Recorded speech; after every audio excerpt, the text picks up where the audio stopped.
সৃজন খবর বাংলা, খবর যেখানে জীবনের কথা বলে।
আরো জোরে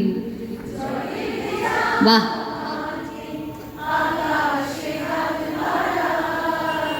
মেঘের আড়ালে ভেসে থাকা সেই রংধনুকে চাই তাকে ওই নীলের ধারে।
রংধনুকে চায় দেখেছো কি তাকে ওই নদীর ধারে। 2 তারিখ থেকে তো অনুষ্ঠান শুরু হয়েছে। প্রথম দিনও আমাদের যেটা আমাদের উদ্দেশ্য ছিল, আমাদের নাসার বিজ্ঞানী গৌতম চট্টোপাধ্যায়, যিনি আমাদের নবগ্রামের গর্ব, আমরা তাকে পেয়েছিলাম সেদিন। আমরা দেখেছিলাম বিভিন্ন ক্লাব প্রতিষ্ঠান স্কুলের বাচ্চারা তাকে নিয়ে অভিনন্দনে ভরিয়ে দিয়েছে। আমরা এটাই চেয়েছিলাম যে একটা পঞ্চায়েত, একটা স্থানীয় প্রশাসন, সে প্রত্যেকটা গ্রামবাসীকে নিয়ে, জনগণকে নিয়ে কিছুদিন একটা নির্ভেজাল আনন্দ। প্রত্যেক বছরই আমাদের এই অ্যানুয়াল একটা এই সেবক সংঘের মঞ্চে যেটা হয় প্রাইজ ডিস্ট্রিবিউশন অনুষ্ঠান, একটা সাংস্কৃতিক সন্ধ্যা। আমরা চেষ্টা করি কলকাতার কোনো নামী শিল্পীকে এনে নবগ্রামের মানুষকে গান শোনানো। তো এবছর শুভমিতা ব্যানার্জি, তাকে আমরা পেয়েছি, তার সময় পেয়েছি, মূল্যবান সময়ের। আমরা আপ্লুত, অভিভূত, কি বলবো জানি না। তার প্রত্যেকটা গান এমনভাবে মনে বিঁধছে, বোধহয় কান্না পেয়ে যাচ্ছে, যে মা সরস্বতীর আশীর্বাদ। তার গলায় যে কি আছে, মধু জাদু জানি না। প্রত্যেকটা মানুষ পিন ড্রপ সাইলেন্স গান শুনেছে, প্রাণ ভরে আমরা গান শুনেছি। তো খেলাধুলা এবং গান বাজনা নবগ্রামে এটা ঐতিহ্য, সেই ঐতিহ্যটাকে আমরা বহন করে নিয়ে যাচ্ছি কারণ হচ্ছে নবগ্রামের এই ঐতিহ্যটা আগামী প্রজন্ম যেন ধরে রাখে, সেই জন্য আমরা আজকের এই সব প্রোগ্রামগুলো করছি। সাংস্কৃতিক অনুষ্ঠান বলুন মানে এবং নাচ গান এবং যে কোনো প্রতিযোগিতা, মানে সাংস্কৃতিক হোক, খেলাধুলা হোক, যে কোনো প্রতিযোগিতা আমরা আগামী দিনে আমাদের পরবর্তী প্রজন্মকে যেন তারা এইটাকে আগিয়ে নিয়ে যেতে পারে, সেই জন্য আমরা এই অনুষ্ঠানটা করে যাচ্ছি। হয়তো আমরা আর বেশি দিন হয়তো থাকবো না, কিন্তু আগামী প্রজন্ম যেন এই প্রোগ্রামটাকে এতক্ষণ ধরে অনুষ্ঠান শোনার জন্য আপনাদেরকে অনেক অনেক ধন্যবাদ। আমরা মানে এই ভালো থাকুন, সুস্থ থাকুন, এবং আবার দেখা হবে সামনে। যেন আমাদের পরবর্তী প্রজন্ম এই প্রোগ্রামটাকে করতে পারে, তার জন্য আমরা তাদের কাছে মানে আশাবাদী, এই কারণে যে এই নবগ্রামের এই সংস্কৃতিটা যেন বজায় থাকে।